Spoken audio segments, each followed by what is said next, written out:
Punësimi me kohë të pjesshme është një nga format e punësimit që ka marrë gjithnjë më shumë rëndësi në vitet e fundit, duke u parë shpesh si një alternativë fleksibël për individët që nuk mund të angazhohen me orar të plotë. Megjithatë, të dhënat për vitin 2025 tregojnë se pesha e këtij lloji punësimi ka ardhur në rënje gjatë vitit, veçanërisht në muajt e fundit. Sipas të dhënave nga Instat për popullsinë në moshën aktive të punës në fillim të vitit 2025, kishte 13.1% të punësuar me kohë të pjesshme, ndaj të punësuarve me pak gjithsej.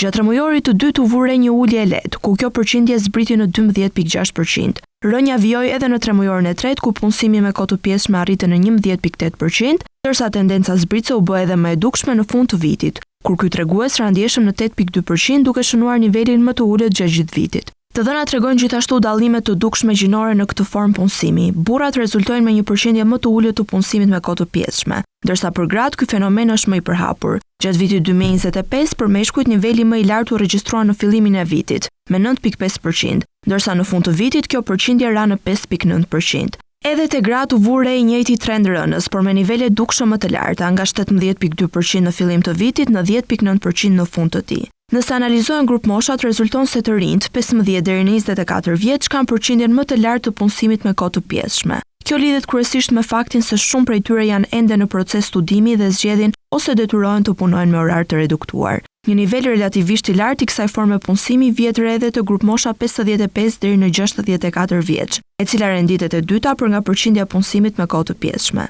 Ndërkohë, grup mosha 25 deri në 54 vjeç paraqitet me përqindjen më të ulët, pasi shumica e individëve në këtë kategori janë të angazhuar në punë me kohë të plotë dhe në fazën më aktive të karrierës së tyre. Në tërësi, të dhënat tregojnë se pavarësisht fleksibilitetit që ofron, punësimi me kohë të pjesshme ka shënuar rënje gjatë vitit 2025, duke reflektuar ndryshimet në tregun e punës dhe mundësitë më të mëdha për punësimin me orar të plotë.